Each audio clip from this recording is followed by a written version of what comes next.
Excellent. Well, hello, everybody, and welcome to AI for RevOps, using data for efficient revenue. My name is Howard Brown, and I will be your moderator today. I am founder and CEO of Revenue.io. We use AI to rapidly improve rep performance in real time before, during, and after every customer engagement. I'm super excited to be joined by an all-star panel today. First, Umesh, would you introduce yourself? Sure. Thanks for having me, Howard. So I'm the founder CEO of BuzzBoard. We provide data and analytics about small and medium-sized businesses to drive more meaningful conversation for marketers and sellers, resulting in increased sales across the customer lifecycle. And the heart of what we do is data is the fuel that's so essential for the AI system. So looking forward to this conversation, Howard. As am I. And I'm sorry for going out of order, actually. I was going top to bottom on the frame. Francis, nice to meet you and welcome today. Likewise, and thanks for having me. Super excited to be here, and hopefully this is it should be an awesome session. So I'm Francis. I'm a data scientist, turned to the dark side of sales for a while, and then back to the product side. So I now run product at Mad Kudu, and we are a tool that helps sales and marketing teams come together around data. So we really use data as an alignment tool, which I think today is a pretty exciting topic. And yeah, really excited to talk about how we use AI, how we think about it, and especially in the day and age of ChatGPT and all this good stuff coming from OpenAI. I think it's a very, very hot topic. Absolutely. Jamie. Hi, Jamie Carney. Thanks for having me, guys. VP of RevOps over here at People AI. People AI is a company that, what I say is we automate the mundane and help people grab all the data in their go-to-market entity and populate it inside the right opportunities at the right times, and use artificial intelligence to understand engagement that you're having with the right people at the right time in a deal cycle. We always say people buy from people, hence our name, and that's what our company sort of does is automate the mundane and does very messy work. Data collection is a very messy situation, and we do it in the go-to-market space. Well, it sounds like we have the right crew today. Let's get started. All right. Well, I know we're going to cover a lot today, and I'm really glad to be surrounded by such experts. So today we're going to try and cover current utilization of AI and RevOps, how AI is giving reps more selling time and making them more effective, some of the challenges that exist with AI, and then a little bit about third generation AI. We talk about ChatGPT, we're talking about OpenAI. So I'm super excited to dive in with everybody. Couple facts to start off. According to Kaufman Fellows, board members today rank AI as the biggest game changer for businesses. Number two, unfortunately, only 33% of sales organizations use AI today, according to the State of Sales, Salesforce's 2022 report. And then finally, Gartner says that by 2025, 75% of B2B sales organizations will augment traditional sales playbooks with AI-guided selling. So lots of facts. Let me start with you, Umesh. How can we connect AI to existing challenges like prospecting at scale, using email? How are you seeing AI addressing these challenges today? At the heart of it, for too long, personalization has been a promise. And what AI is bringing to life now, and with all the ChatGPT getting into the consciousness of our public at large, what we are now seeing is the ability to personalize your conversations at scale.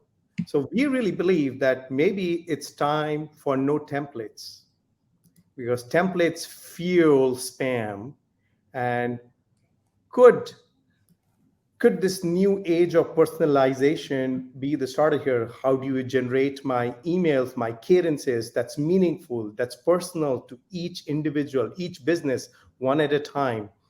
And it's no longer the templated one. So we see the biggest benefit that we see is, could these leads and this prospecting be 10x better? Could it be 50x better?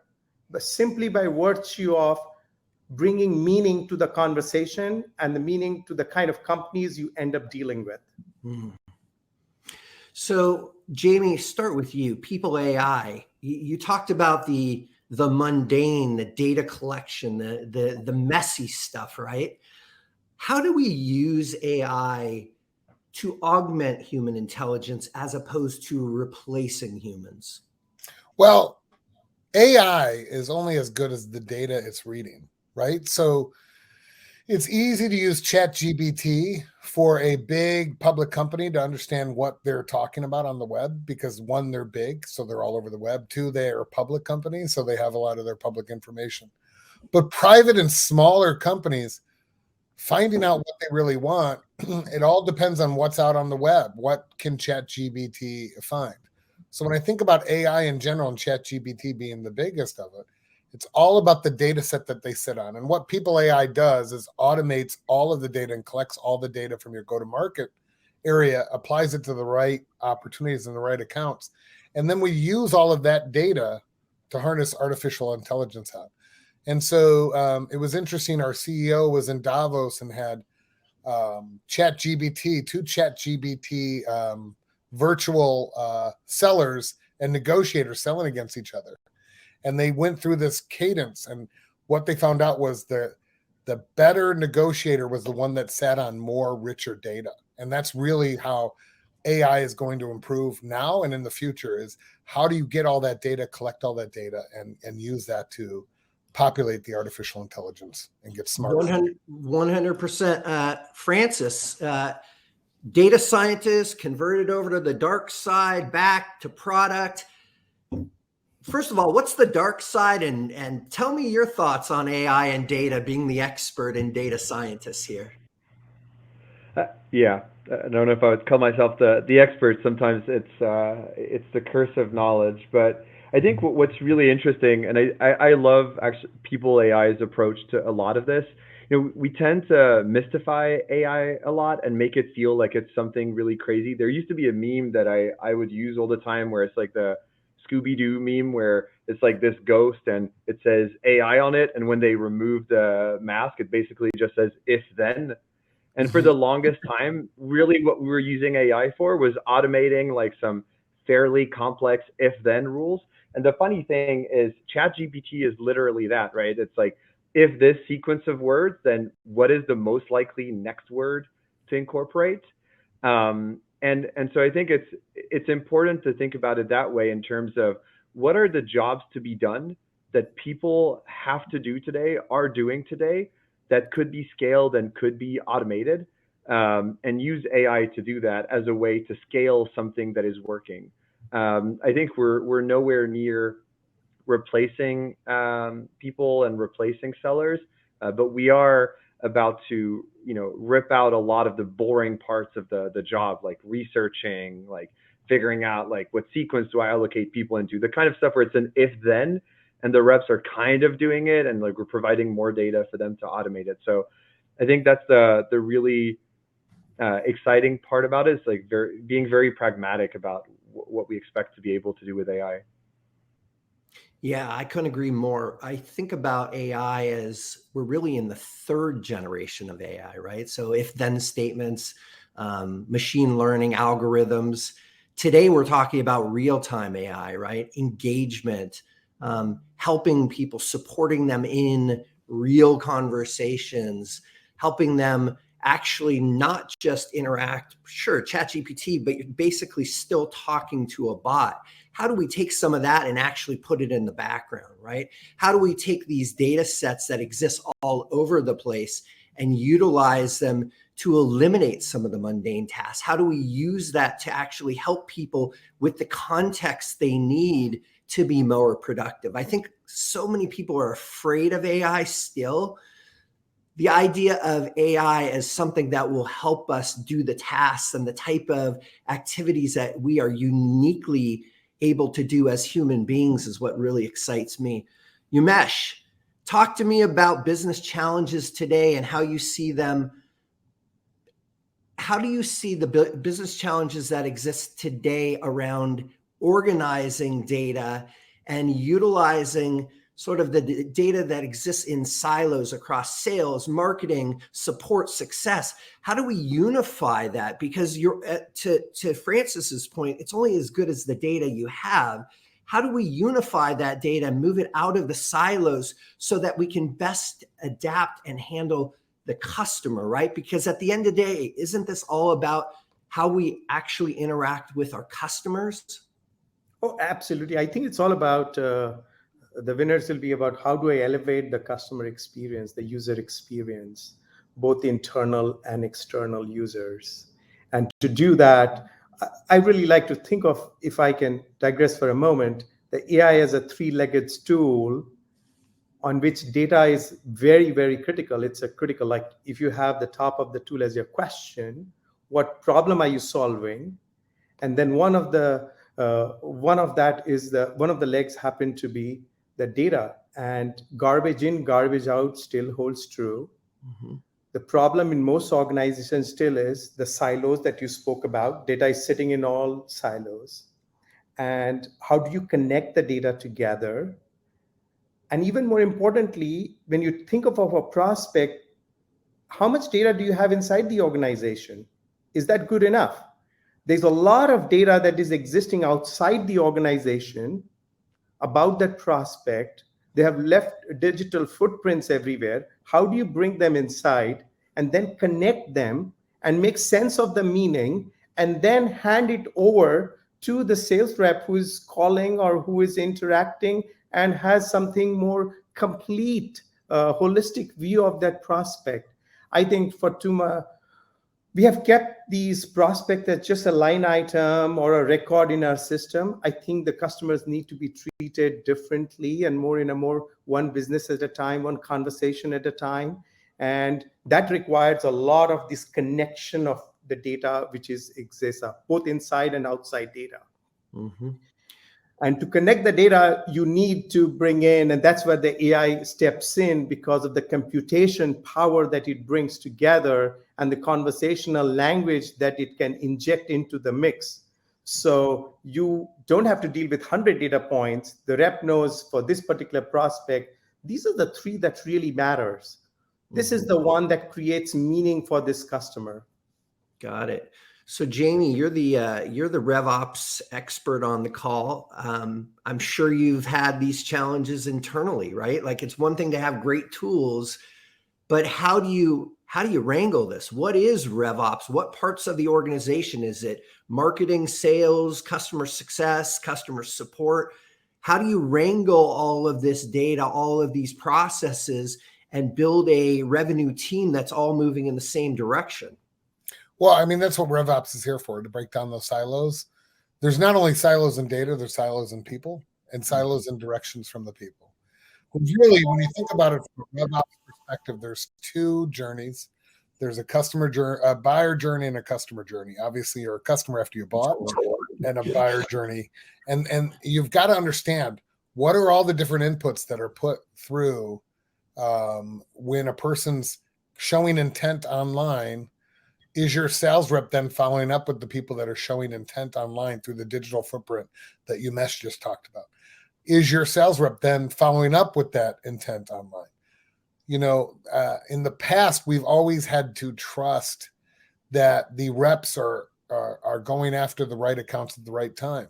But let's be honest, if I give them 100 accounts, they might, or give them 20 accounts, they might focus on the ones that they're familiar with or they feel like they have an in with, but they're not going after the ones that might be best for the company. They still might hit their quota, but yet we might be leaving dollars on the table and forgetting to do bets on people that are showing intent that by the time we get to them, they've already bought with one of your competitors. Mm-hmm. So by taking the digital footprint that you have, then taking the understanding of what your company is doing and what teams are involved, not only just, Selling at the enterprise level is a team sport. What solution engineers are involved, what implementation leaders are involved in at what time. You can start mapping out, what does this journey look like, not only as a buyer, and then what does it look like as a customer, especially when you're hoping to expand and deploy more or upsell and things of that nature. All of that data needs to be captured, and all of that data needs to be harnessed in one environment, so you're not using 50 different things that aren't in real time, and all these point solutions that just create more chaos for us as a RevOps professional. Francis, tell me about some challenges you feel are just around the horizon. What are the sort of problems that we can expect to be solving through AI and this intelligence? What's coming soon? I think there's a ton that have been mentioned. Maybe one that isn't mentioned necessarily as much is how I love what Jamie was saying about like silos of people. I think there's a big thing when we think about adoption of AI, different teams have a very different perspective on the same AI. And if we want to drive adoption within an organization, we have to be very careful how we talk about it. And if we take the example of sales versus marketing, which is like the area that we live in at MadKudu. And it's so interesting to see how, if you build a scoring algorithm, the way marketing approaches the AI there, I want the AI to mine the data and tell me what is the most statistically accurate representation of what my ideal customer profile is. And then they just want to say, I want this machine to tell the reps who to go after, and I want the reps to do it. Why won't they do it? And on the rep side, they want an interaction with the AI that's more of a buddy, like something that's helping him. Oh, by the way, did you know that like this opportunity is like probably, it was closed lost a few months ago, is ready for you to reach out again. Like they want something that's helping them. They don't want something that's policing them. And so then when you take the approach of like a scoring model, if you look at the scoring model for reps as a police AI to tell them, yo, we have an SLA of like 20 minutes. Like, what are you doing? Get on the phone now. They're not going to adopt it, because anytime there's a mistake, they're just going to freak out and be like, whatever, let me just do my own thing. And so there's a really core element that we have to think about as leaders of what is the way to present the AI in a manner that is going to maximize adoption for the different teams that have to adopt it. And even within the same organization with the same AI product, we want to present it differently to maximize adoption. Like marketers love police AI, and reps love a buddy AI. And it's really interesting to see even how Einstein is marketed differently for those two different use cases. So for an organization that hasn't jumped into AI, they got data and a bunch of different systems. They're trying to figure out what they can do. Their budgets are being stripped. They're losing operations folks. They're looking to cut back on costs. Where do you begin, Jamie? Well, I think what you begin with is don't focus as much on the AI at first as you do on the data, right? The data is going to drive the AI to better outcomes. And so a lot of companies out there today, over the last decade, have went and bought point solutions that handle one aspect of the entire buyer journey. The one I often bring up with other people is the forecast reporting tools out there, right? In an enterprise sales cycle, enterprise sales, take 9 to 12 months, typically a sales cycle. Forecasting is the last 3 months, maybe even the last month of that. And these people are talking about the forecasting at that point and saying, why am I missing on the forecast? It's because the data leading up to the last 3 months, you're not even inspecting. You don't have the ability to inspect or the bandwidth to inspect every interaction that goes on from the beginning of the journey to the end of the journey. You're only looking at the end and trying to rewrite history. You need to focus on the entire data path, look at that data, simplify that data, get rid of a lot of the point solutions that you have out there potentially, and start looking at more holistic data approaches to your overall journey. Well, you're singing the same tune as I, certainly, as at revenue.io, where everything from marketing to email to conversations to meetings to forecasting. And we've done that just in the same way as People AI, because we truly believe that a single view of a customer or process or even your reps is not going to get it done. Umesh, how do people start thinking about data and buying data? Because right now there's so many different data providers out there. How do you know who to buy third-party data from? So it all begins with, I think it's a mindset. You need to have the data mindset inside the organization first, because it's you cannot put in an AI system without a data mindset. And that begins with you have a lot of data inside, bringing them together. And the second part of it is thinking about, if you are in the sales and revenue, we think about in terms of the who do I connect with? But moving beyond that, why do I connect? And how do I bring those parts of the data chain that turns into the why? I'm going to talk to ABC Pizza. Okay, you have the contact, you got the phone number, you got everything. But guess what? Why are you wanting to connect with ABC Pizza?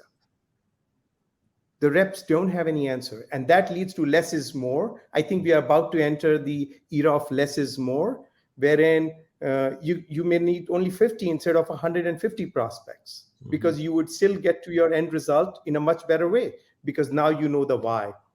So you really need to bring in, as you think of different data providers, what are you missing in your data set?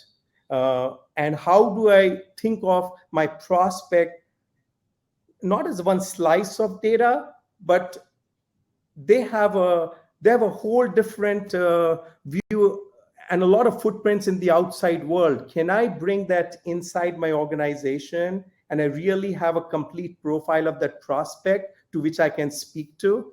I think AI can help that, but you need to have the data mindset and then figure out what slices of data do I need to bring in to complete my entire pie. I think about your example of why am I calling ABC Pizza? The question for me is, why does ABC Pizza want to talk to your rep?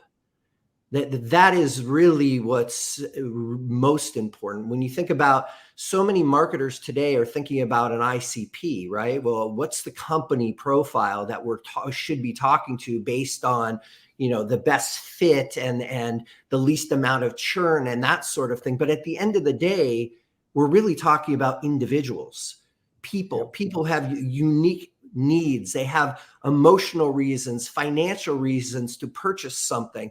And we have to think about the individual personas within those organizations and how we message and connect with those personas. Because again, it's really about people. And what we're trying to hopefully do is bring our organizations to the point where we're helping people solve problems. Our salespeople are there to consult, to help people see a better, brighter future by using their service or technology. Francis, talk to me. Tell me about the kind of data architecture. I'm sorry, I'm bouncing around, but data architecture today, it's not something that you can simply overlook. I think I'm trying to get us to a point where we think about AI, we think about data as something that will solve real-time problems. But if you're not building your data architecture in a way that you can access it in the moments that matter, is the data all that useful? Yeah, I think it's a great point, and I think last year on a speaking tour, I kept on talking about how CMOs need to have a data strategy, and that it should be like an exec level conversation. I think it's true at the CRO level that there needs to be a data strategy within the organization that is outside of the data team, because the data doesn't just support product and engineering. It is something that is essential to go to market and to hitting goals. And I think, questions like, how do I figure out what vendor to buy for enrichment? I mean, the good thing is now we're in an era where it's like fairly straightforward to run tests. And I would say to anyone listening and anyone here today, just give people a list of 1,000 emails or 100 emails that you have in your database, or you can just like give the domains if you don't want to give the email, and see what kind of results you get back. And more generally, when we're thinking about how to approach, data, AI, all that stuff, I think it's, to some extent, we have to approach it like product managers do, right? We have to map out what is the user journey, in our case, the reps, like what are they doing today? Where are they running into challenges? And how can we simplify those over time? How can we take some of the, boring tasks that they have to do, and how do we automate them? I do think it is really critical that leaders don't become hammers looking for a nail. I think AI today is so hyped that everyone is talking about like adding AI everywhere, and anyone who's like going to be joining like boards for Q2, board members are going to be, what's your strategy about AI? That's going to be the number one question that's going to show up. I think it's going to be the first time in a very long time that product owners and CPOs like myself are going to have a lot of talk time at the board, which is cool. But it's also critical that we don't go crazy and just try to implement something that doesn't solve a problem. I think it's the exact same thing on the go-to-market side. There's a lot of tools that are exciting, but at the end of the day, it's like, how do we make the day-to-day lives of our reps easier so that they can focus on exactly what you're saying? It's like, how can they focus on helping the people that they're talking to? And whatever we can do to remove all the friction that exists internally is what we should be focusing on, and putting together a roadmap. Just like there is a product roadmap, there should be a go-to-market roadmap on like, how do we make the experience better for our reps? And the reps are the user of this revenue ops engine that we're building. And I think too often we don't look at it that way. We kind of look at it as growth hackers, like slap a product here, slap a growth hack there, instead of really thinking about it holistically. So, Jamie, what are the high value problems that we should be thinking about solving today? And can you think about customers, companies that are doing that right now? Well, the high value problems that we're solving today is are you talking to the right people at the right time in any type of deal, where we're talking about the go-to-market side? And I some of the things that Francis was just saying, 10 years ago, I used to sit there and we had a lot of CROs or head of sales that say, I'm a data-driven sales leader. That was false, right? Back then it was anecdotal data-driven sales leader. Today, you truly can be a data-driven sales leader by leaning in on this data, automating the mundane, and then looking at the data and not just having story time with your reps.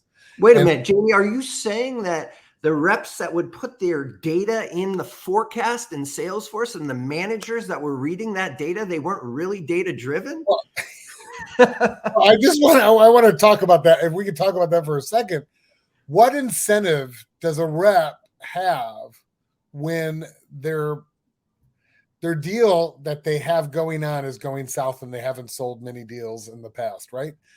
It's a horrible situation to be in, but what do they have besides hope, right? They're going to put in hopeful data, and then the leader's going to be living and liking that story and telling that story upstream to sort of sell on hope. We sold on anecdotal data for so long, and it caused problems with forecast. Hence why we've had solutions come in and say, hey, I've got a forecast reporting tool that'll help you present your forecast in a better way. It didn't help. I've never read a 10K of any earnings release that said, I'd like to thank my forecast reporting tool on us hitting numbers. We're going to get to the point here in the next few years where the data is actually going to help drive decisions and decision-making to help companies grow and understand who they should be selling to, when they should be selling to, and why they should be selling to. We're not there yet, but we're on the brink of it with what we've got going on in terms of ChatGPT and all the artificial intelligence out there. And eventually, I think 5 to 10 years from now, there is going to be some 10Ks, some public companies are going to be like, I like to thank this software product for helping us get to the next level. I don't know if that's ever going to happen, but there are aspirations, I think, of goals of that too to happen. 10 years ago, we were not there, but I think that's where we've got to get to, because story time is dead. we've got to get down to brass tacks and understand what's going on in the business and how do we get there quicker. Yeah. My hope is it doesn't take us 5 to 10 years for someone to think so software provider on a K1. What I think is most important is it's one thing to show a forecast. And even if you compute a forecast based on a lot of different parameters, including engagement or lack thereof, it's what do we do with that information? It's how we prescribe next best actions based on that lack of engagement or forecast change. How do we then empower our reps, our teams to action? Because it's one thing to get the insights. It's another thing to take that insights and then create the next thing that rep should be doing. Because that's what I want from my data. I want my data to be providing the insight, yes, but I don't want people staring at dashboards. I want them doing their job. Their job is to connect with customers. Their job is to know who they should be connecting with. Their job is to be providing the data, the value, the content, what they can do to help their buyers. Umesh, how do you think about data today solving real world problems that reps are facing? What is the problems that the reps face that they need from the data today? So I'll give you a real example of one of our large customers. We were a public company. We were chatting yesterday on this very topic.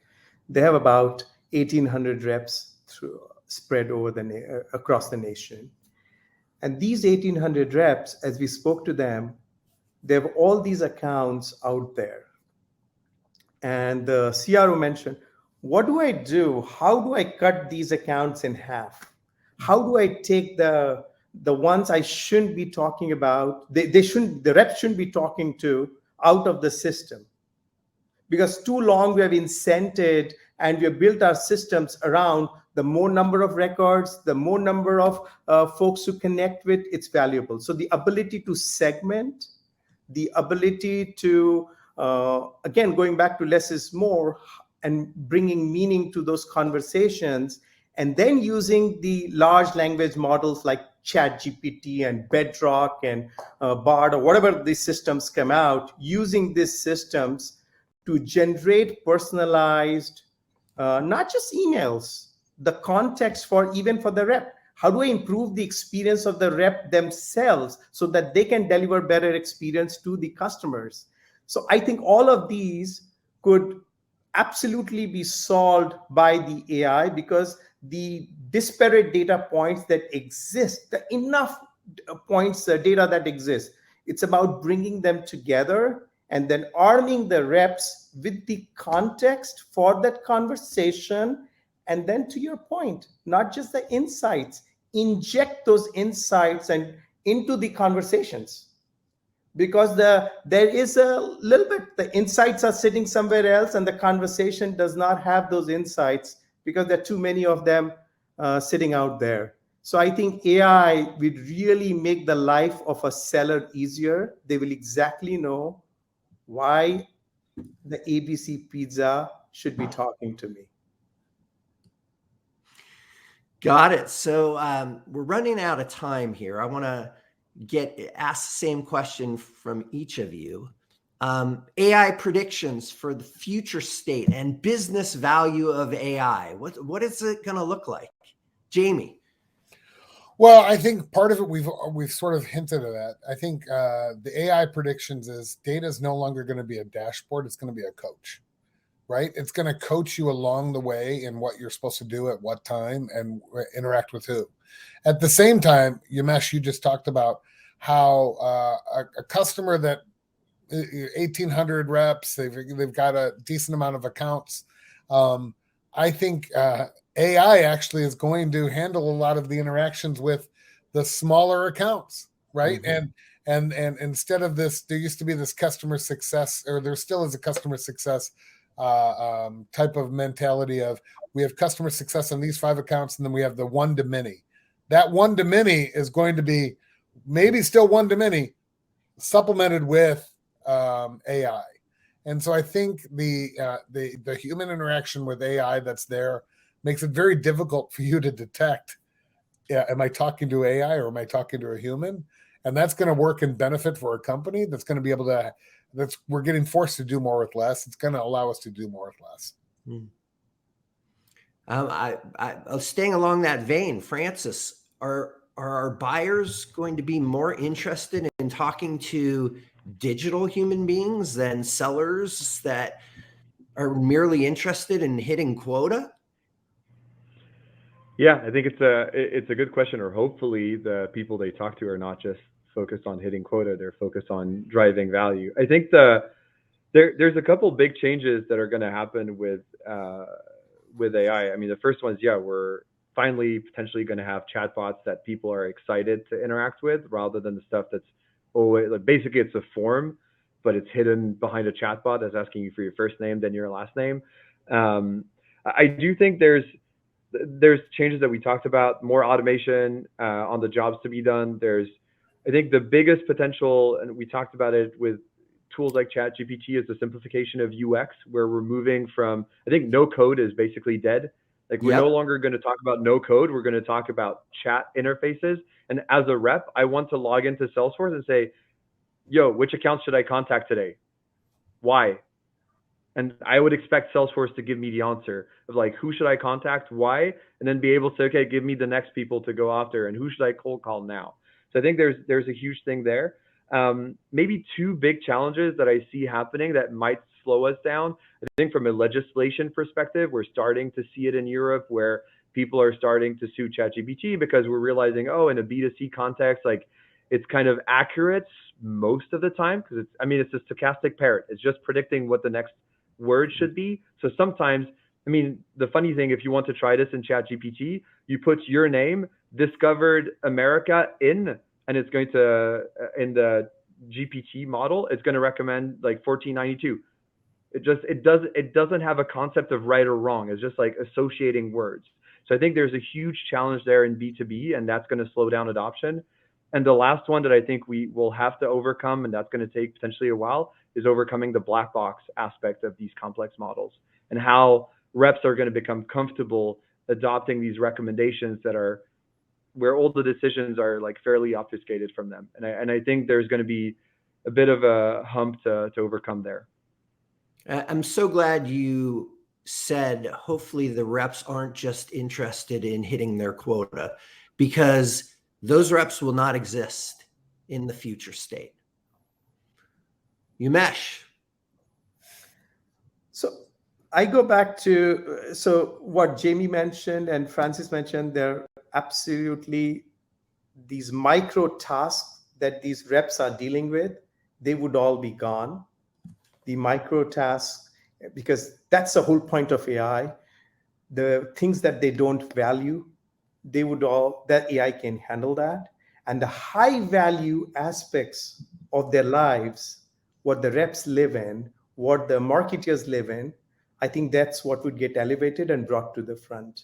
So if they're spending 30% of the time right now in high value tasks, I think that would go to 70%. So imagine, and I'm just throwing these numbers without 30 and 70 without, just to illustrate that there is going to be magical growth in the amount of productive time spent on high value tasks and things that people join the profession to do. Marketers join the profession to create amazing messaging and to connect with customers, understand their needs. The reps wanted to figure out, how can I solve the problem? I think they will be focused more on that, and doing this manual work, they would all get reduced. So we'll see a more optimistic. I'm very optimistic of a more of a higher quality of life for everybody that's involved in the sales and marketing, and going beyond reading of an Excel sheet with 500 rows with 29 columns to figure out where is the detective, to moving to a state where I can pinpoint and say, wait a minute, here is the answer to it, or here is the problem. What's the problem you are seeking to answer? And there's an answer which is out there. So in this new world, I have twin 17-year-old boys. They're looking into going to university. What are the type of things that you recommend collectively, you as a group, that they should be studying? What are the jobs of the future given how fast things are moving? You talk about sort of the no code, low code, and certainly large language models can do a lot of development, right? Like they can do a lot of coding, the syntax, all of that. Like where should my 17-year-olds be focused? So I have a 16-year-old, and I can begin with that. And this is a conversation I often seem to have. And we were on a college tour last week. So I would say one big area is go deep on creativity. The one area that's really going to stand you apart, and where with the best of AI models, you would still need very creative people. And by creative, I don't mean graphics or any of those. When you marry people with the creativity in how you design prompts, whatever it could be, whatever is the creative side of it, is like you got to become a very creative aspect, and that's a part of your brain that needs to spark. So any course, any career that you can take that fuels that part will be very, very helpful, besides critical reasoning. Yeah, I have the same. I have a 19-year-old daughter and 3 other that are younger, but I tell her always look for Cyberdyne systems jobs or Skynet. I'm for those nerds out there that remember Terminator. That's the company that built the Terminator. And ended up being out there. Go look for a job that's going to ultimately be here, and they're going to take over the world. But the reality is, I always say, creative first. If you're creative, be creative, and really lean in on what you're passionate about. Mm-hmm. Because artificial intelligence cannot outweigh passion.